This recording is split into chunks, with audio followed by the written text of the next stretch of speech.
Bapak Ibu, kali ini kita akan mendengarkan Bapak Gary Nugroho, yang sudah disebut budayawan dan juga pekerja seni. Beliau nanti akan membawakan topik kesehatan jiwa, stigma dan diskriminasi dalam perspektif budaya populer Indonesia dalam perspektif talk kali ini.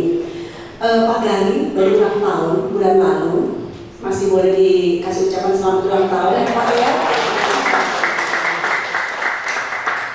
Mendapatkan Dr. Honoris Causa dari ISI Solo, dan tentu kita mengetahui beliau mendapatkan penghargaan nasional dan internasional. Kita sambut Bapak Gary Nugroho.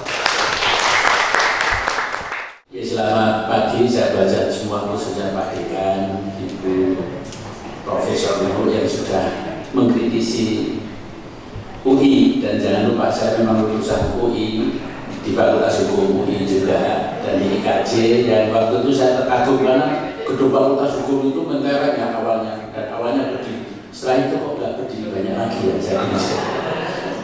Tapi mohon nanti bagiannya itu saja yang dipresentasikan. Tapi saya akan mengawali dengan cerita saja bahwa sebetulnya kan kita banyak bicara tentang Indonesia Maju 2035, 2045. Menurut saya tidak akan mungkin jika memang tidak ada suatu pemetaan tentang perspektif kesehatan jiwa, baik pada warga maupun pada kepemimpinan. Ini penting loh ya, terakhir loh ya. Tidak hanya warga, tapi kepemimpinan juga ya. Kalau warganya sehat, pimpinannya nggak sehat kan juga nggak jadi ya negara ini. Jadi peta ini perlu sekali menurut saya dilakukan di seluruh wilayah Indonesia dengan keberagaman zona ini. Karena saya selalu teringat tentang Sesame Street. Sesame Street itu film yang beritahu pendidikan, seri pendidikan boneka yang disiarkan tahun 69 dan sampai sekarang masih mendapatkan lebih dari 130 award ya, apa namanya, Emmy Award, penghargaan terbesar ya. Bayangin, dan sekarang masuk ke HBO lagi dari tahun 69. Dan pada tahun itu sebetulnya di Amerika setelah generasi bunga, flower generation, penuh kebebasan, penuh ini, habis perang, itu terjadi semacam kebebasan tapi sudah tanpa peta. Lalu kemudian terjadi riset di berbagai perguruan tinggi termasuk kelompok asosiasi psikologi itu, riset untuk memahami masalah-masalah apa pada saat transisi itu. Nah, itu terjadi, dan kemudian terjadi riset, dan ada beberapa misalkan pada faktor matematika misalkan, pada faktor-faktor itu pengetahuan berhitung sangat lemah, khususnya di wilayah Afro-Afrika dan Hispanik Spanyol.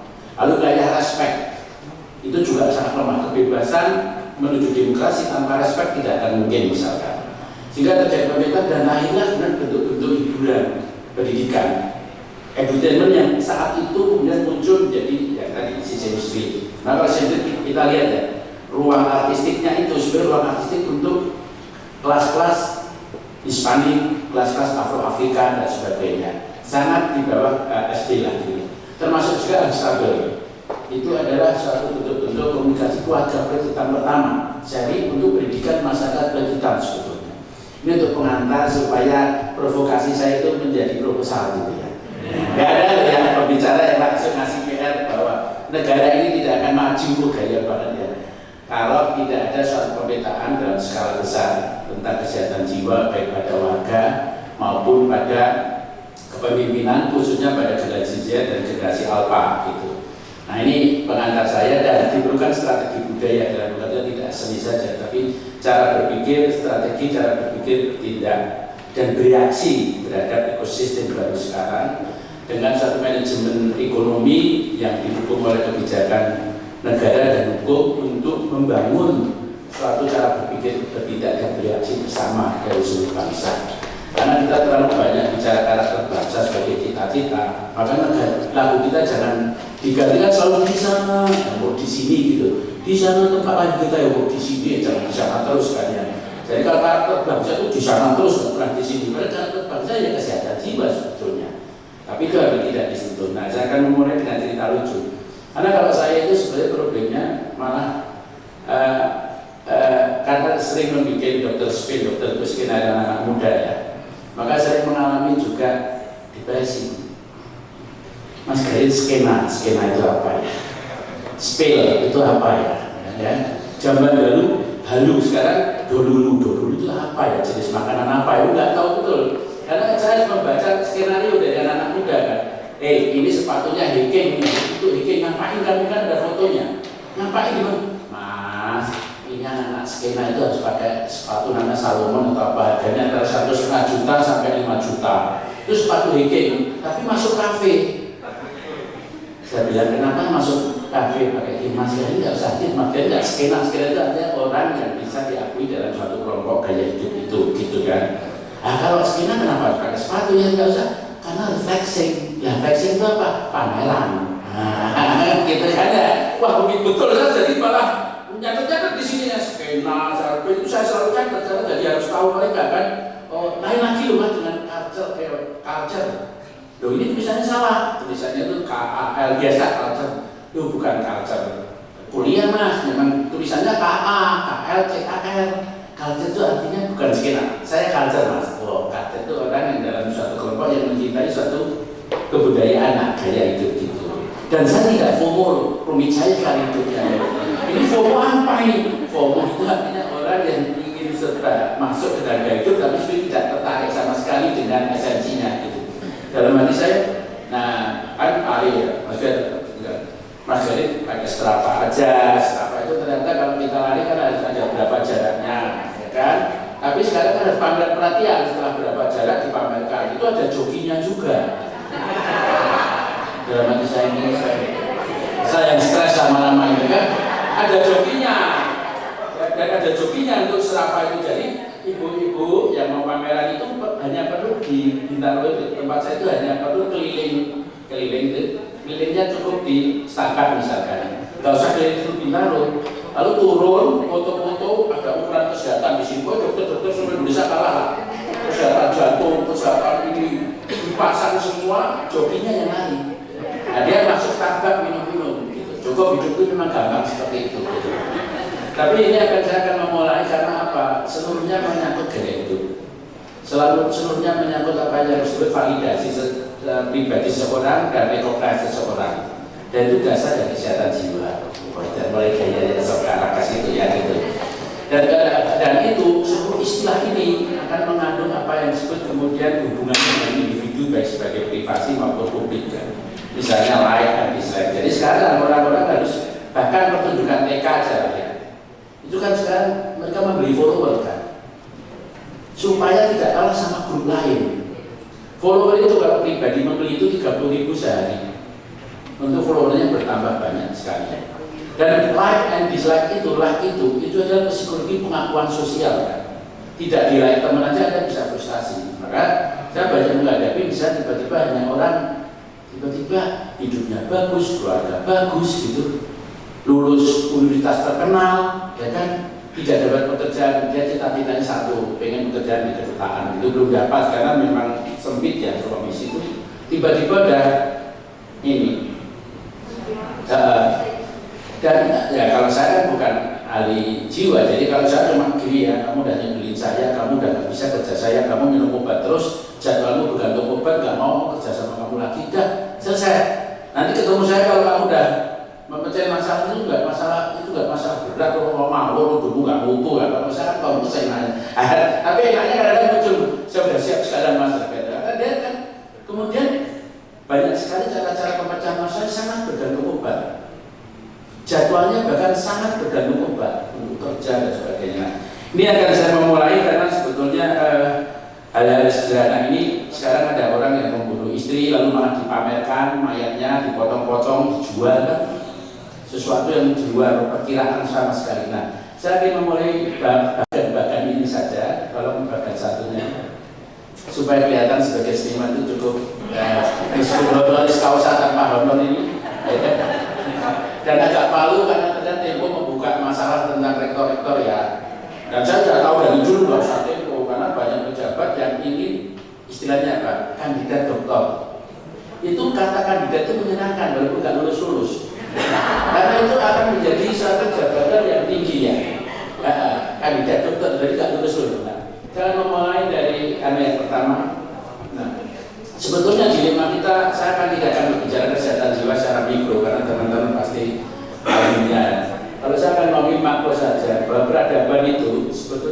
kualitas warga itu dibangun tentang 3, budaya populer, budaya warisan, dan budaya alternatif. Tiga-tiganya tumbuh peradaban. Maka kalau datang ke Paris ya ada museum, ada budaya alternatif. Kalau di kita kalau perang dunia museum hancur, ngapain bikin museum, bikin mall saja kan gitu semua. Padahal museum dan budaya alternatif menginspirasi budaya populer. Bahkan strategi budaya di wilayah Eropa kan pajak kebutuhan ketiga untuk diberikan pada hiburan, seni dan pendidikan. Dan itu menjadikan pajak kebutuhan ketiga itu sebesar-besarnya, semewah-mewahnya, tapi pajaknya untuk kebutuhan pertama. Gitu. Maka kan sebenarnya cuek-cuek aja, nggak laku nggak apa-apa. Karena mereka mengerti bahwa peradaban dibangun alternatif budaya populer dan budaya warisan. Tanpa budaya warisan bisa batik, tidak ada batik zaman sekarang. Maka kalau di Perancis, di Belanda ada warisan-warisan Afrika yang besar karena para fashion designer yang alternatif harus dapat ide, dapat inspirasi, dapat sejarah dan seterusnya. Nah, kalau tiga ini seterusnya, kalau tiga ini tidak dibangun dalam suatu negara dan hanya ke budaya populer, nah ini Pak, ya betul. Kalau hanya budaya populer maka terjadilah apa disebut validasi dan pengakuan hidup setiap individu warga dalam nilai-nilai kepopuleran semata yang belum tentu berkualitas. Ini dasar persoalan berbangsa menurut saya. Maka bagi pengajar matematika jumlahnya 10 stres karena nggak masalah. Ya kan? Pengetahuan budaya yang nonton 25 anaknya nggak berprestasi, yang nonton 25 orang. Ya kan? Padahal dalam masyarakat beradab pertandingan kuliah ditonton 10 orang keluarganya tetap menjadi suatu nilai-nilai kebersamaan kan gitu. Nah, kesehatan jiwa kan berhubungan dengan nilai budaya populer yang riuh tapi rendah. Itu dilemanya. Riuh tapi rendah, maka ada peribahasa riuh rendah. Nah, itu sebenarnya untuk ngecek kita, riuhnya rendah atau rendahnya riuh kan gitu. Lalu ada media sosial sekarang, melahirkan satu ekosistem baru dan gaya hidup baru. Kesehatan jiwa akan di dalam peta budaya populer yang semacam itu. Nah, budaya populer memang memenuhi kehidupan kita yang paling besar karena satu terapannya tiap hari, jumlahnya banyak, terus menerus dan mengandung gaya hidup. Maka kalau kita sebutlah, misalkan Korea terkenal ya karena drakornya, karena budaya populernya. Amerika itu investasi terbesar kedua setelah militer adalah budaya jasa, industri jasa, bukan industri mobil atau manufaktur, sama sekali tidak. Nah, bahkan ketika ini menunjukkan harusnya ada suatu strategi berbangsa yang harus membaca sistem seperti ini. Kalau teman-teman anda saya waktu ada kuliah belajar mata kuliah itu stresnya bukan belajarnya, stresnya ujiannya nulis. Ujian lain dilihat kan nulis, tidak pakai ini. Jadi ada Pak, saya sudah lama nggak nulis itu salahmu sendiri ya kan gitu. Sekarang di Swiss sudah mulai menulis harus lagi. Bahkan ada juga gaya teknologi, perkembangan gaya teknologi sudah dimulai. Jadi tidak hanya gaya-gaya masalah gizi, presiden nutrisi ya, presiden nutrisi ditambah presiden nutrisi gaya teknologi. Jadi nanti kerjanya lebih banyak tuh, ya kan? Terus ini contoh bagannya terus lagi. Kita membayangkan ya segala-galanya. Nah ini kita akan lihat ketika ruang privat dan publik tanpa tata aturan, ya, maka ruang private dan publik itu menjadi masalah besar. Kita hampir tidak bisa membedakan. Ya.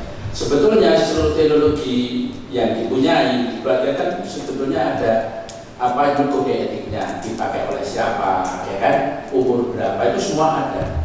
Nah, kita kan melanggar semua dalam keluarga kita. Maka private publik ada masalah emosional, sosial dan media baru.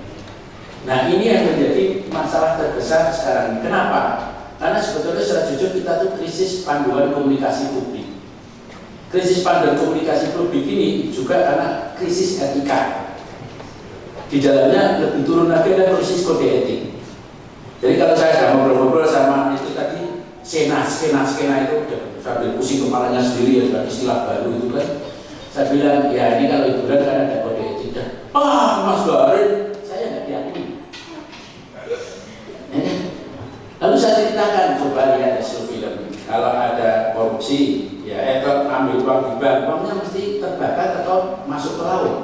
tidak boleh dimiliki oleh tokoh yang baik uang hasil perampokan itu. Atau perampoknya lari nggak jelas gitu. Atau lihat tokoh-tokoh dalam seluruh film Hollywood yang kamu sukai. Mau tokoh bodoh, endingnya dia bodoh, jadi bodoh, tapi endingnya jadi pencetak gol di dalam basket misalkan. Tokoh yang misalnya paling licik, dimarahin terus kan liciknya, lama-lama dia jadi PR-nya dari kelompok basket itu. Selalu ada ribet yang mengandung nilai-nilai kode etik di dalam kehidupan itu. Film Korea misalkan, kalau ada lihat drakor Korea, itu dalam riset kenapa diterima hampir di seluruh negara, karena nilai-nilai Konfusianismenya. Jadi kalau sama orang tua nilainya gini, sama bosnya nggak ada urusan dia mau korupsi atau tidak, korupsi dipanggil sistem pengadilan. Tapi dalam sistem hidup, respect di dalam Konfusianisme itu tercermin betul di dalam nilai-nilai drakor di Korea, dan itu menjadikan seluruh orang tua pengen nonton drakor, satu terhibur, satu ada nilai edukasi, dan edukasi tercermin tidak dalam kata-kata, jalan sikap hidup, lalu profesionalisme, kerja keras, itu kan nilai-nilai konfusianisme yang hidup di dalam drakor. Dan budaya populer sebetulnya adalah mampu membawa nilai-nilai keutamaan di dalam karakter individu bangsa atau komunal berbangsa gitu. Nah ini kadang kita lihat seluruh pengakuannya itu ada emosional, sosial, psikologi itu ada kembali di media. Baru nggak di-like aja bisa bunuh diri, ya kan? Anak sekarang di-like udah kok teman saya nggak nge-like ya, dan rasa-rasanya tidak hidup lagi, ya kan? Oh nggak banyak like-nya ya, nggak di ini. Kata like itu sebetulnya mengandung suatu term yang menurut saya itu sangat luar biasa kalau dilakukan penelitian. Meskipun sekedar like, itu bisa tiba-tiba benci sama temannya, tiba-tiba bisa ini sama temannya, dan itu menimbulkan masalah. Maka orang-orang, anak-anak sekarang membeli follower 30.000 dalam sehari membeli, sampai yang mengalahkan temannya yang lain. Setelah itu enggak, berapa coba biaya hidup untuk seperti itu? Karena seluruhnya di media sosial, dan dilemanya adalah politik pemerintah kita juga politik media sosial. Ya mohon maaf ya, banyak menteri yang saya komit tiba-tiba kayak bintang film kan di kamera terus, jalannya harus cepat, hitungannya harus gini, lama-lama jadi bintang film. Dan itu menimbulkan masalah karena orang tidak lagi hidup di dalam dunia yang nyata, tapi seluruhnya dinilai oleh media sosial. Dan oleh karena itu recognize maupun emosional maupun sosial dan sosial akan lebih banyak diukur di media sosial. Seterusnya, nah kita lalu kemudian bergabung antara politik massa, komoditi, warga negara, dan media baru, dan values. Value-nya apa? Nah, dilema kita adalah ada riset dari UNESCO, kesalahan pada framing generasi muda di beberapa negara, generasi Gen Z. Framing salahnya adalah menjadikan seluruh hal yang baik ataupun buruk itu dilayani, baik dan buruk. Oh kalau dia nggak bisa konsisten ya itu memang generasi sekarang, lalu dilayani, ya kan? Padahal di setiap periode, misalnya revolusi industri 1.0 lah, lewat mesin uap, 2.0 listrik, 3.0 televisi, dan terusnya 4.0 terus selalu setiap pemerintahan memframing nilai-nilai produktivitasnya dan kritisnya dari suatu bangsa dari media baru itu, bukan melayani semuanya. Oleh karena itu, pada zaman penjajahan misalkan, karena kita di framing yang buruk ya, kita akan melemah. Belanda memframing baik, periode bahkan peradabannya tinggi sekali gitu. Di kita maaf aja, seperti pemilu, kalimatnya kan seperti itu. Contohnya, hampir semua orang memframing dengan ketidakberdayaan data bukan sebagai suatu ruang oasis untuk pertumbuhan, data sebagai penyerahan pada data. Jadi kalimatnya seperti ini. Ya kan masyarakat kita kan 51% kan masih belum pendidikan tinggi, jadi kalau pilihnya caranya ngawur ya biasa-biasa aja lah. Itu framing.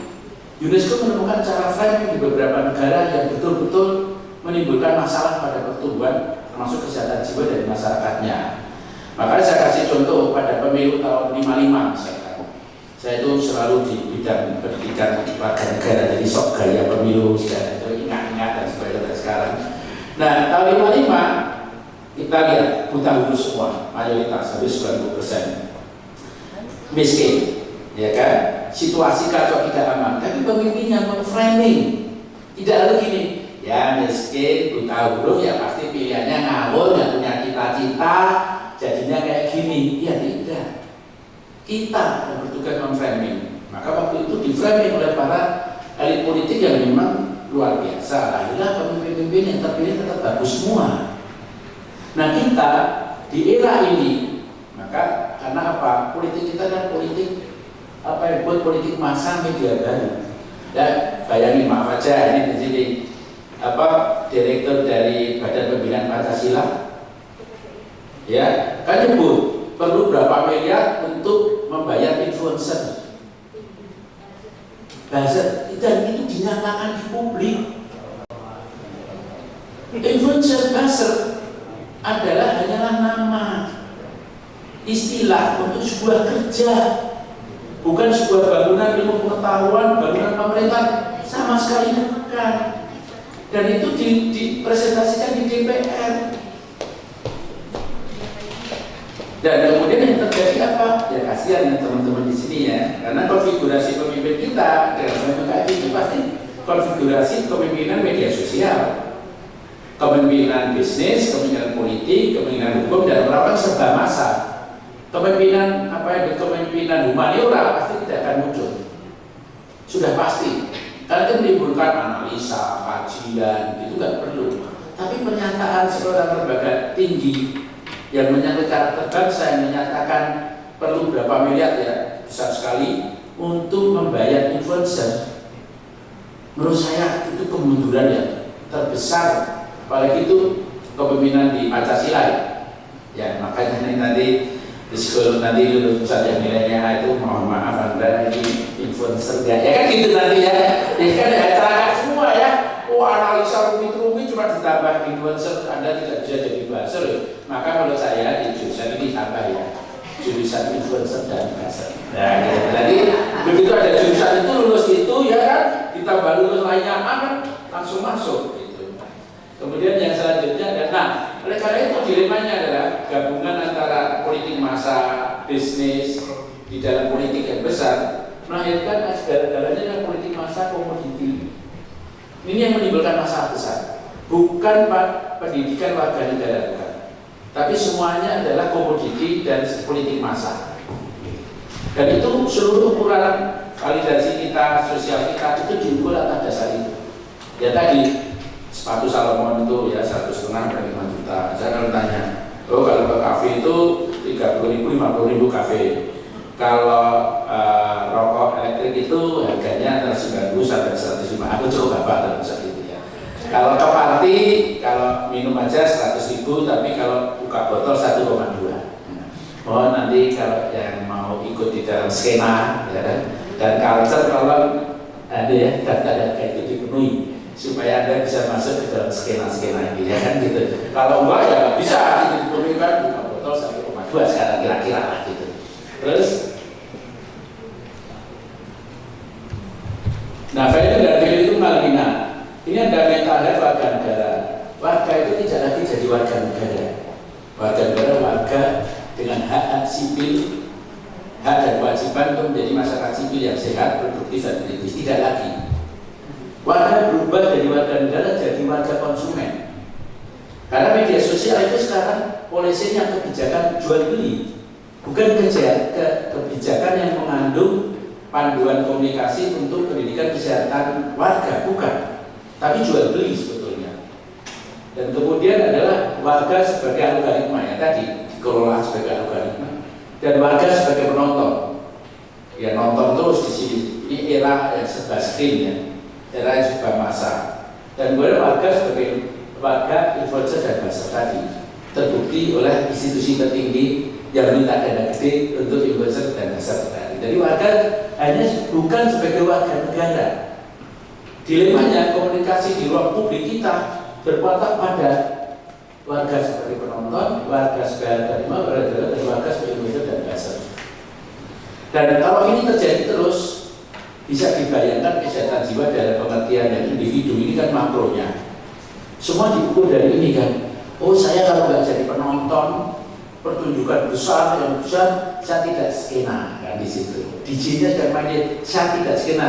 Oh, urusannya dengan nilai di universitas, saya tidak skena kan gitu misalnya. Atau pada konsumen, saya atau tidak membeli Salomon tadi sepatu hiking di kafe yang saya coret, tiba-tiba saya malah ditertawakan ya. Sepatu artis ini gimana itu sepatu hiking kok di sini? Mas itu Mas gak skena, mas saya diajak terpaksa lah kafe-kafe yang skena itu sambil lirik-lirik itu, oh gini toh fashion, outfit skena itu kayak gini.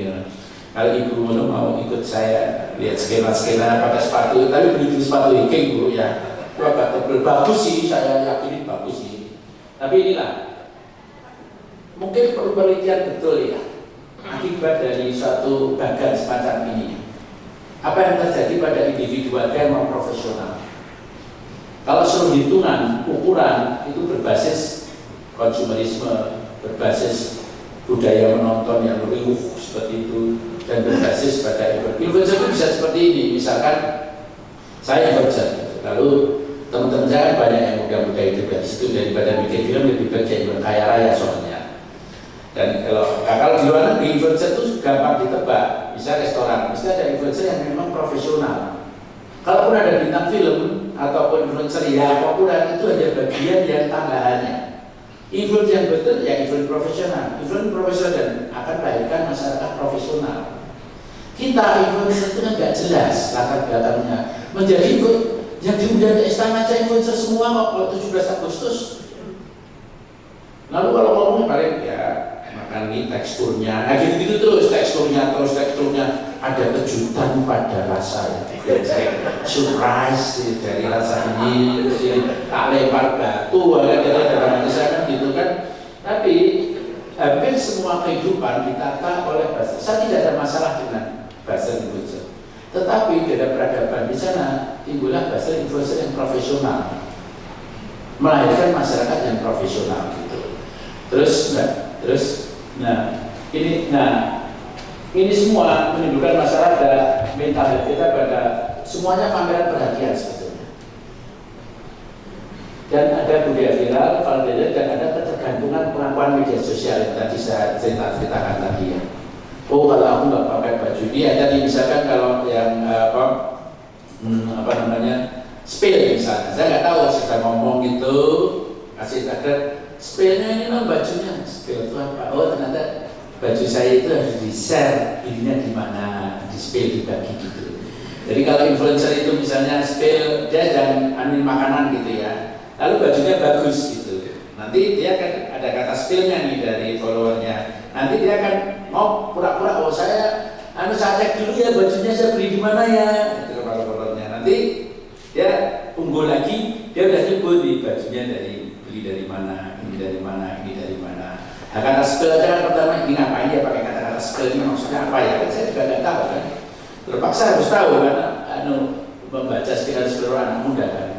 Nah, kalau ini ada suatu riset yang besar bagaimana akibat dari pameran perhatian. Bayangin aja kalau seorang mahasiswa ya, untuk untuk handphone dia harus bayarnya susah karena dari ekonomi yang lemah ya.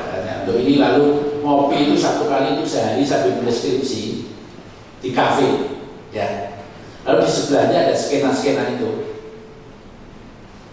ya, yang rela membeli sehari 30 untuk follower, 30.000 untuk follower, sepatunya Salomon gitu. Lalu habis itu yang mahasiswa serius itu proposalnya nggak diterima lagi sama perguruan tinggi misal ya ini loh ya, makin kan ini hidup begitu mudah, ini hidup ini, dan kemudian kalau Anda lihat buka Instagram, hanya dalam waktu 3 tahun ini hampir tidak ada foto-foto bersifat profesional. Bahkan pada sampai tingkat bintang film. Dulu tingkat film itu masih banyak, artinya kan pameran perhatian ada, tapi profesional ada.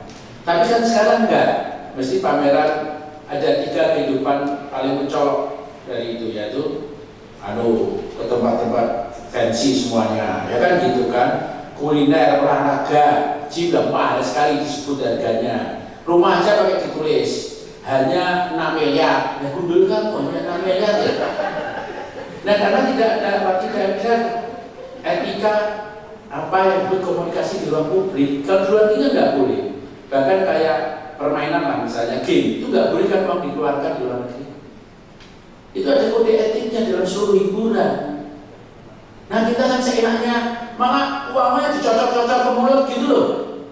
Iya kan? Bahkan ada luar negeri misalnya apa bintang film Tom Cruise waktu itu ada wawancara, ya kan, dengan yang kulit hitam siapa itu, kan dia lompat-lompat di kursi itu, di jam keluarga televisi, langsung nggak boleh, dan besok dia terpaksa mengulang lagi.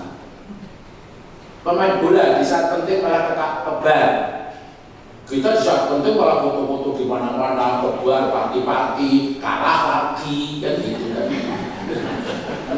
Nah, ini memang harus perlu riset ya, yang khusus ya, pada kasus-kasus tertentu budaya viral itu. Karena yang stres bukan hanya warga, penulis Indonesia juga stres.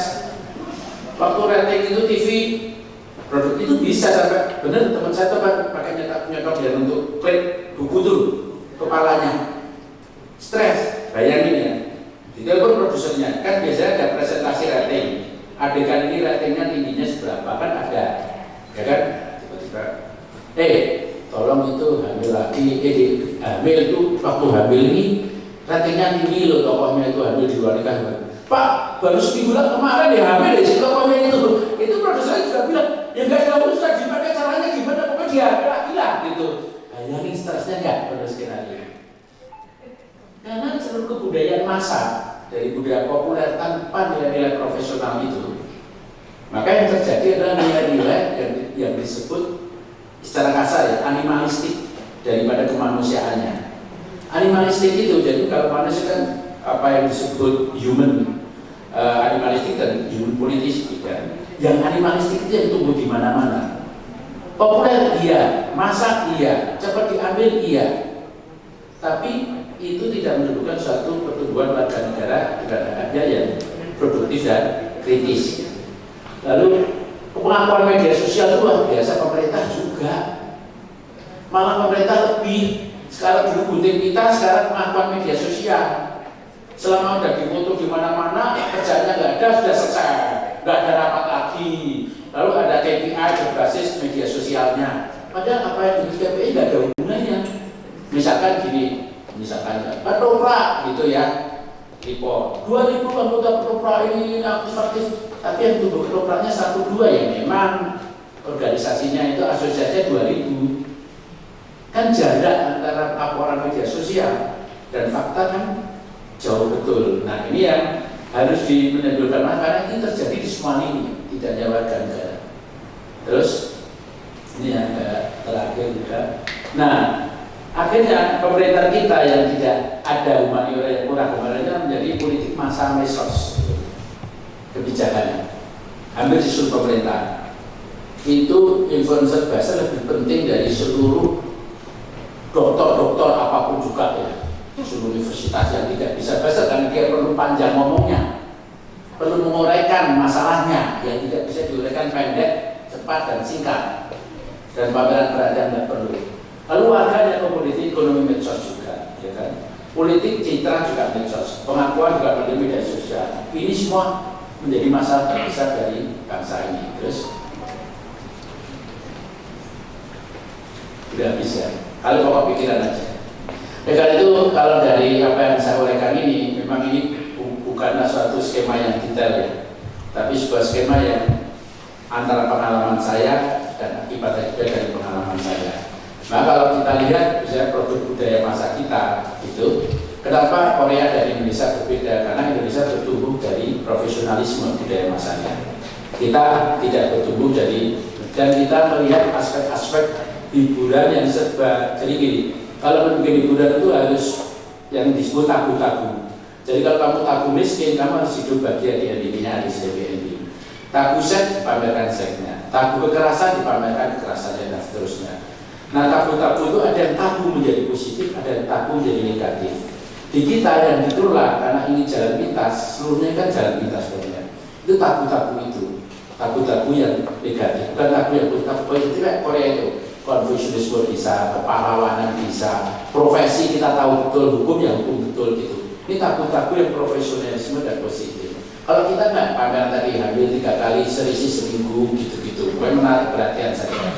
Jadi pameran perhatiannya di satu sisi itu pameran perhatian profesional, di sini pameran perhatian yang serba konsumerisme politik, dan politik menggunakan itu dengan senang, dan politik dengan senang karena akan memilih yang gampangan dan bisa diakses oleh warga pada saat itu.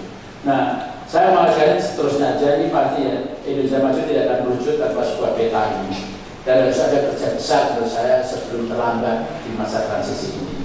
Terus, nah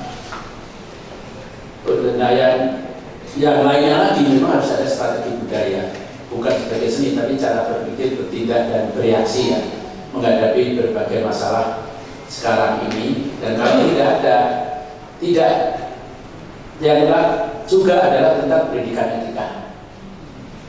Dan etika itu melebar di berbagai, kita ngomongin tentang artificial intelligence etika, tapi sebenarnya hal etika dasar tidak pernah kita lalui.